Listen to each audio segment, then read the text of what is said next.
listening to the Cock and Bull Podcast. This is a weekly comedy history podcast where once every single 7 days, without missing, Nathan and I share with you a story from world history, from around the world. No holds barred. We'll go anywhere. Siberia, now in Texas, HD, THX, Warenberg. Nathan, let's drop all the hard news. I've graduated. I was evicted from my college apartment because I graduated. You were. Now, that is also news. Let's cut to the bigger news. I'm talking into an actual microphone inside of a recording studio that I built underneath my stairs like a hobo podcast Harry Potter. And it feels so good.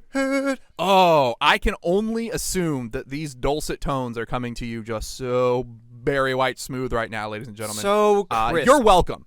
You're welcome is what I'm saying. Your many dollars that you have donated to us through through my employment are really, really helping us finance my homeless man podcasting studio out of my basement. It's just been a big old coming of age. First of all, we have to apologize. We are very late. Never apologize. I'm sorry. Oh shit. Fuck you. We're very late. Is that better? Yes, that's much more better. along? Okay. You know what, All guys? right. It takes a little bit of time to build a homemade podcast studio underneath your stairs. You did that in a day. That took you a day. What took the rest of the time was I actually had to go graduate and move home. And yes, he did that thing. Yeah. So I'm doing this out of my parents' home. No longer as all good podcasters should.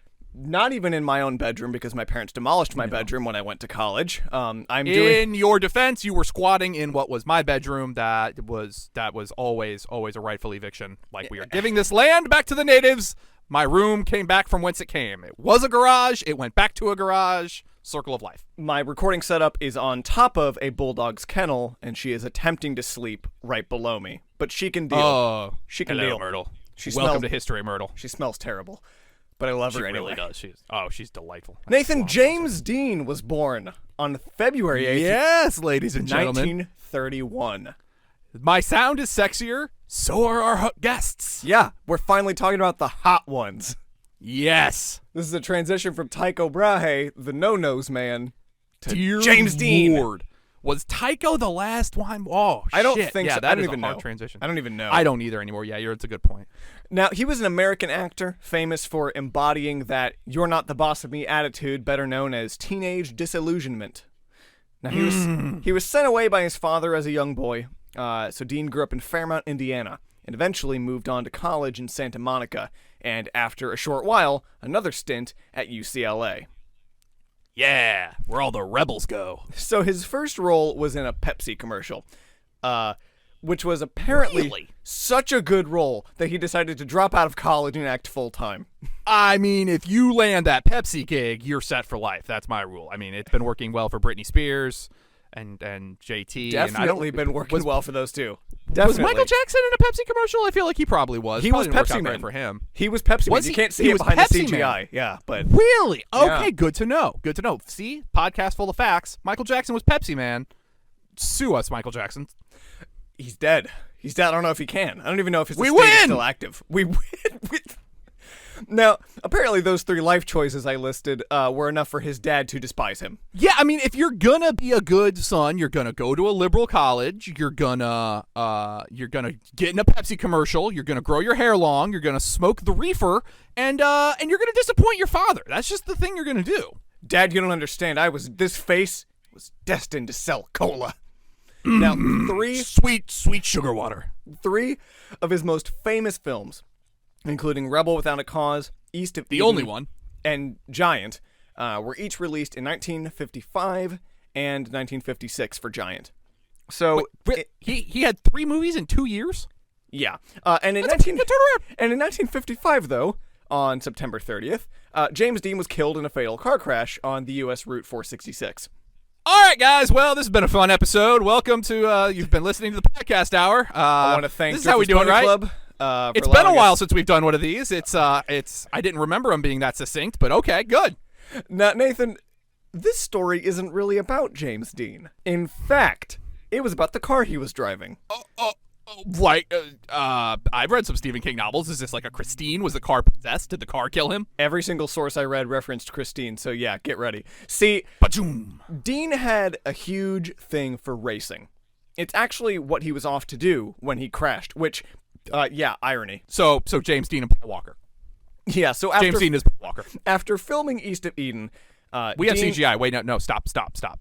Because this is now a thing. This is now a thing we need to explore. Yeah, right. So we used. I have not seen a Fast and Furious movie since number 2, because that's where I think it canonically ends. So I know in the last one he died. He was dead, but they brought him back as a ghost, like they did with Tupac. Right. Right. Okay. Well, they brought Tupac back as a hologram. I don't know if at Coachella they were like, he's back for good. He's a ghost. I'm going. Okay, well, I don't know if the headliner was just haunted by Tupac and that was the fiction they were spinning. I mean, I'm gonna go ahead and say it is. So here's the thing. We obviously could CGI us a Paul Walker, which means we could CGI us a James Dean, which means we could probably have that Fast and the Furious crossover that we've all been dreaming of. The James Dean, Paul Walker, Fast and the Furious remake that everyone has always wanted. My wife is delivering me food to the pod cave, so go ahead and give it a say hi, Sarah. The pod cave. Okay, she just said it as quiet as possible. Thankfully, we have a high-powered microphone to pick this up. Yeah, that's what it is. And now I have sausage in the pod cave. Good. It's going to sound great, I'm sure. It's going to be an ASMR experience. I'm not going to eat sausage in the pod cave. For everyone who wanted the Friar Tuck experience of Nathan gnawing on some meat sticks, it is sausage. It is cut into links. It is essentially the same thing you were eating, just larger and without the sauce. Yeah. Now, Nathan, and made of pork product. Returning to the subject of James Dean and the Fast and the Furious crossover movie that we were talking about. Yes, you're right. Thank you. So what I'm thinking is that you just CGI over Vin Diesel's face with James Dean. So it's Vin Diesel body, James Dean face, and we just redo all the movies like that. We don't explain it. We change no dialogue. It's just James Dean's face on all of Vin Diesel's heads. That can work. And I think the fan base is going to be just fine with it because I don't know if anybody comes to the Fast and Furious movies for a continuous plot. Now, I feel like God, no! You come for the cars and the big ripped boys. Yeah. And so long as James Dean's face is on there, on a hot bod, I feel like you're not losing anything. Not even a little bit. And he's going to have that cool hair and them Wayfarers, and he's going to look like a rebel who may or may not have a cause. And tell you the truth, it's probably going to be easier to do that because Vin Diesel's got this weird quirk on camera where he always just shakes his head around. Like, they can never get him to just look in the right direction. So really, if you replace his head, his body's always fine. But if you replace his head with a better actor, in this case, robotic James Dean, honestly, I think the movie shoot would go better. You know what now? Now we've had another level. Is this Westworld? Are we Westworlding? Is it a robot James Dean head? Now, I believe we can get away with that, but we're going to need to alter the budget. We're going to need to get Elon Musk on this because I think he's the only man that's going to make Westworld happen. Yes, that demented psychopath. He'll be coming up in a later episode. Yeah, we'll talk about him soon.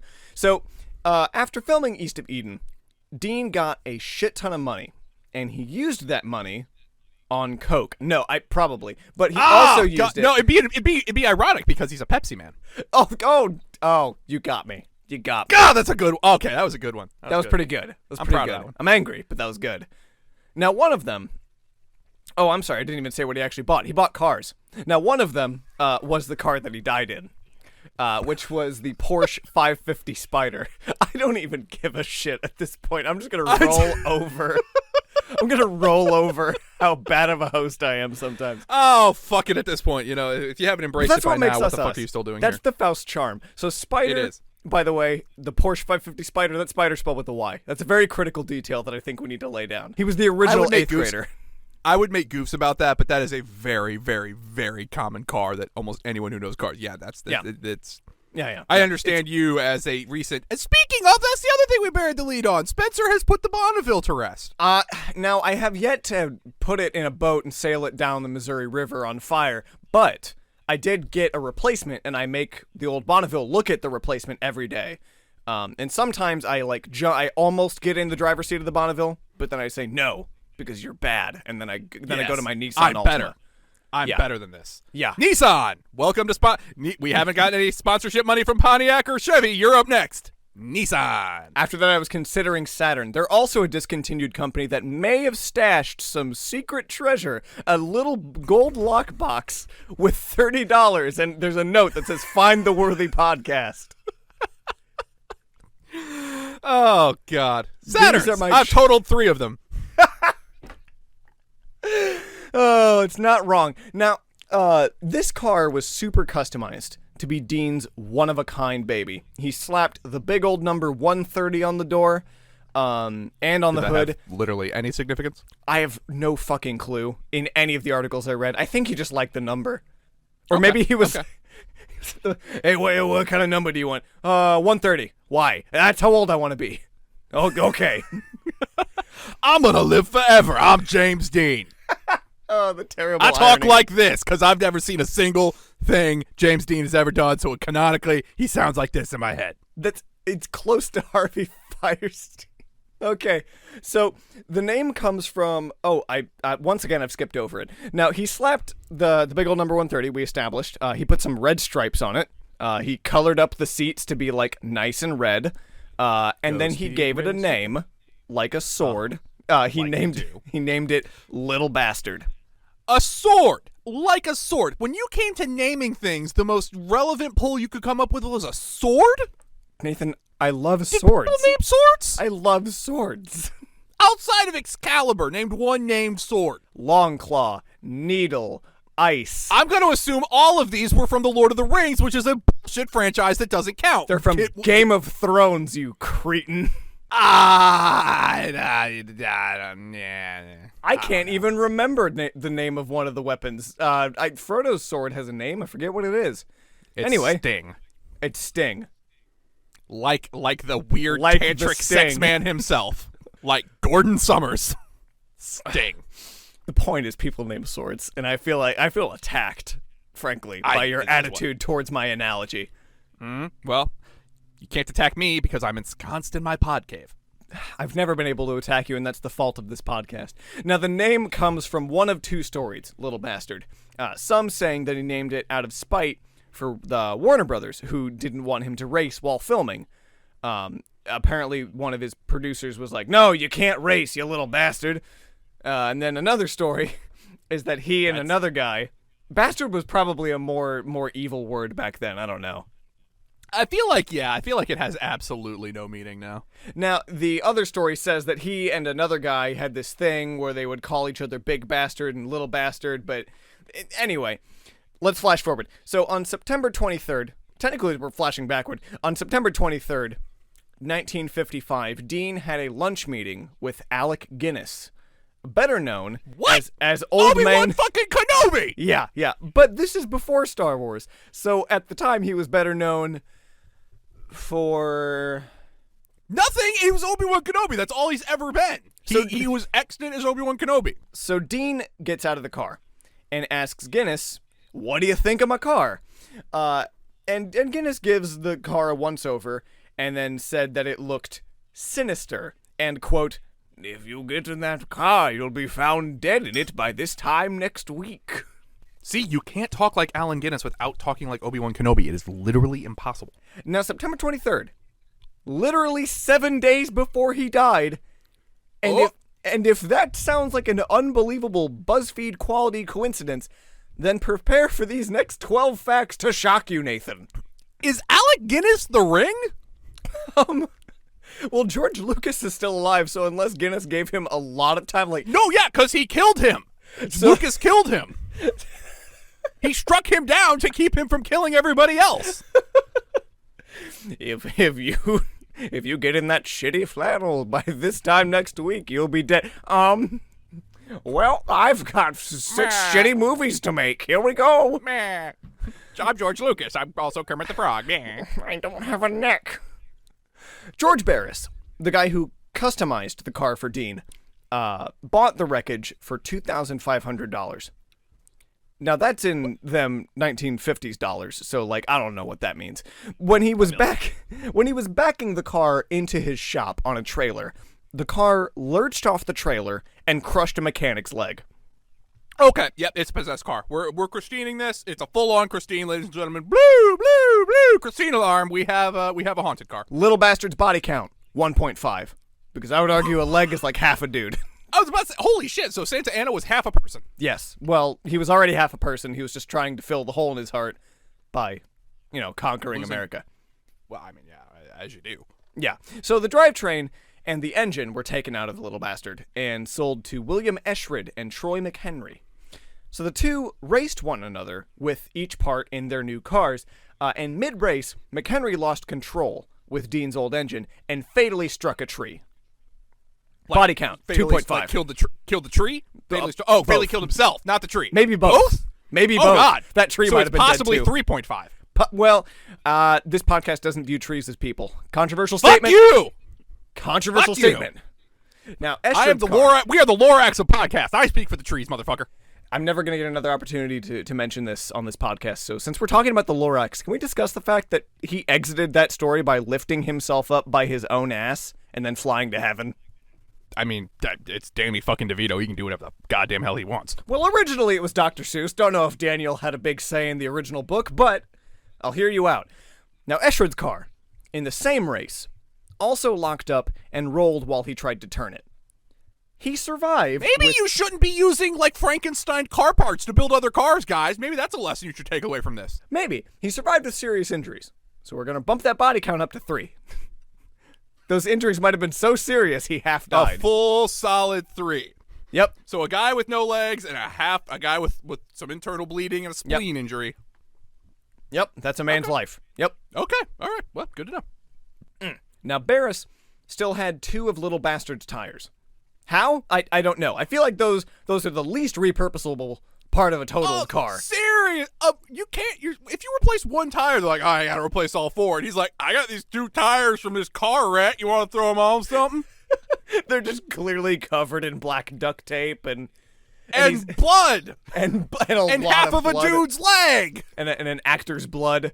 So, since this car was clearly still good, they put the tires on the car of the highest bidder. But by the way, they weren't good. They blew out while that guy. Of course they weren't good. They blew up while that guy was driving on a highway, and then he went flying off the road. Who the fuck gets used tires? A man Go on Craigslist right now and look for some. I'm sure you'll find them, but who gets used tires? Suicidal James Dean fan. Body count. Actually, that guy lived. But did he get some weird injuries? Can we count him as like 0.25? Was he psychologically scarred or something? I have no clue. Body count is remaining at 3. So Barris is storing the remains of this now like stripped apart car in his garage. I should mention the body is completely mangled. This thing is like twisted like it's an airhead, like you've just kind of made a helix out of it. Yeah. So when the 2 would-be thieves broke into the shop to try and scrap it in the dead of night, thing is that try would be the key word there, because one thief sprained something trying to pull the seat out, the seat which is still covered in blood. Sprained something. Can we get more specific? Because that's a whole ring. I'm assuming either a wrist or maybe an ankle, maybe got a hernia in the process. They're not specific, because the other injury is a bit more specific, because the other thief is trying to just open the door and slashes his arm open from elbow to wrist. And okay, so now we have a bloody gentleman and a guy with an undisclosed sprain. Yeah. What is that? So body count, what? 3.5. 3/4? I'm going to say 3.5. Okay, we go in half increments. I'm going to say a big cut and a sprain is another half a dude. Now, California State Highway Patrol wanted to use this clearly haunted car as a lesson to any kids that think driving fast is cool. Oh, okay. Now, there's nothing left. It's basically a frame at this point. It's all gone. You've taken everything from this car. No, not quite. There is still much of a body. There's still some seats in there. There's 2 people's blood on it. Now, Barris agreed to sell the car, but apparently Dean's ghost did not, because when the car was getting ready for its exhibit, the garage it was stored in caught fire that night. Oh, good. Burned to the ground, actually. But the weird thing is... But the car survived, like, Deadpool or V for Vendetta just walking out of the fire. Car was completely spotless. Of course it was! It's a haunted car! Except, of course, for the blood of James Dean and that thief. Now, which will never come out. No. And you want to keep it on there as a lesson for both car thieves and fast drivers. So that exhibit was a no-go. They instead got it back on the trailer, which, while the story doesn't say it, I'm assuming that process claimed the hands and feet of 3 officers. The car was towed up to another high school, where, not surprisingly, it fell off its display and shattered a student's hip. Oh, why was his hip? Why was he underneath it? What was he doing down there? Well, Nathan, we all pay the price for hubris. Hey, look, guys, I bet James Dean's car can't hurt me. Obviously, this haunted murder mobile is not going to do any damage. Let's just crawl under. Crunch, crash. I thought Giant was a shit movie. Ow! So, have we done a body count in a while? Because I'd say we're up to an even 4, including life-altering injuries. An even 4 at least. So let's fast forward when the car was being transported once again, and something fucked up. Where was it going now? I would assume to another high school. Well, yeah, you go on the high school tour of here's James Dean's mangled car. You put it out before prom. You teach people not to drink and drive. Yeah, it's a thing. Yeah, so the truck was transporting Little Bastard, and it lost control. And in the chaos that followed, the driver was either ejected or ejected himself from his truck. The truck... No. Because you said ejected or ejected himself, and that's assuming the truck had a big old ejecto button like a goddamn James Bond car. Well, and that's not how it happened. Well, I guess we can rule that option out. So the truck kept going, though, because the driver no longer had control. And as the truck passed the driver, Little Bastard fell out the truck bed and smushed the driver. It didn't. No, it didn't. That's not how. No. The car drove itself away, and another car jumped out for a sneak attack. No. A man has definitely died in this case. We're up to 5, and if not 5, then 3. Jesus. Well, okay, that's a big difference. There's 2 whole people. Well, if we're not counting the life-altering injuries, then we're going to knock 2 bodies off. We're counting them. We're counting them. Then we're at 5. So after this outlandish series of bullshit, the car fell off 2 more trucks. Stop moving the car! Supposedly, nobody was injured in either of those 2 incidents, but I feel like Dean's ghost was still aiming for like a minivan that was tailgating his demon car a little too closely. God. So it was after that, though, that the car vanished. It was last in possession of the highway patrol. Excuse me? It was last in possession of the highway patrol. But nobody knows where it ended up to this day. Now, what I gather from that is one of 2 things. Legendary. We shot it into the sun. Yeah, just shot it into the sun. Or that's really the only actual plausible solution I have. No, when they say we buried it, or we buried it Jumanji style out in the desert, and we're waiting for some silly kids to go dig it up and have it get attacked. Some foolish boy is going to crawl underneath it and dare to mock Dean's legacy, and then he will get his hip crushed. And so will Robin Williams in some manner or another. R.I.P. Robin Williams. R.I.P. Robin Williams. Fan of the show, friend of the show. Friend of the show. Ghost of the show. Robin Official Williams. ghost of the Cock and Bull podcast, Robin Williams. Oh, we love him. And it's a sore memory. Now, I think when they say that the car vanished, they mean that the public story is the car vanished, because the police will absolutely not answer questions about it. I did, in fact, email them.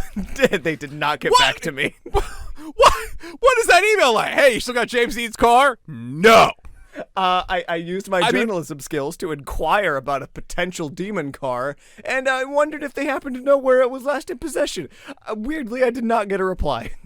Because, yes, and that's why you didn't continue on the journalism trail. Yeah, well. That's why we took up podcasting, because you don't need answers for these. Well, because you returned my calls. Yeah, but Jay, no one can tell you no on a podcast. For all I know, this car was exercised or was put in, like, a warhead for the Cold War. I mean, are we 100% sure this car is not the Zodiac Killer? You know what? I mean, I've seen that picture, and it looks what? shockingly like a 1950-something poor spider. It's like one of those, like, is it the rabbit? Is it the duck? When you see it one way, you can't see it the other way ever again. Is it Ted Cruz's dad? Is it a car? No one knows. No one knows. No one knows. Folks, I want to thank you for tuning in after this long break. We appreciate your patronage. There will never be a break this long again. I have a sanctuary to record in. If nothing else, I will just scream into a microphone for 20 minutes and put it up for you. Now, we want to thank, as always, Driftless Pony Club. They allow us to use our theme song. They were Buffalo on the Ark. It's off the album Cholera. Recommend you listen to it. Folks, You should. I have some unfortunate news, and that is God. if you use Spotify to listen to us, you're not listening to us right now. There was a bit of a snafu when we migrated from one host to another. See, the thing is one host wanted us to pay $15 a month, and another one wanted us to pay $5. And I like money, so we went to the one that does $5. The catch there, I've learned, is that the past 6 episodes haven't gone up on Spotify. It turns out they don't actually support our podcasting host website, so consider Spotify an archive of the first 25, I think, 20 episodes. There are literally like 4,000 other ways to listen to this podcast. And Yeah, if what are you doing? Only could get it on Spotify. What What are you the fuck is doing? wrong with you? Yeah, really. Who are you? There's a million free apps. Android, There are like Apple, 1,000 of them. Your Roku can probably do it. I don't know. SoundCloud gets it every once in a while. And yeah, we have a bonus episode coming up on Friday. So we Oh, promise, yes. stay tuned for that. We're about to record that in just a minute, making smooth. full use of Nathan's pod cave. Smooth Podcast. Nathan, you got anything you want to sign off on? Watch out for James Dean's car. It's behind you. It's always behind you. It will haunt your dreams. Oh, dear God. Don't get underneath it. It'll crush your hip. Oh, no. Body count 6.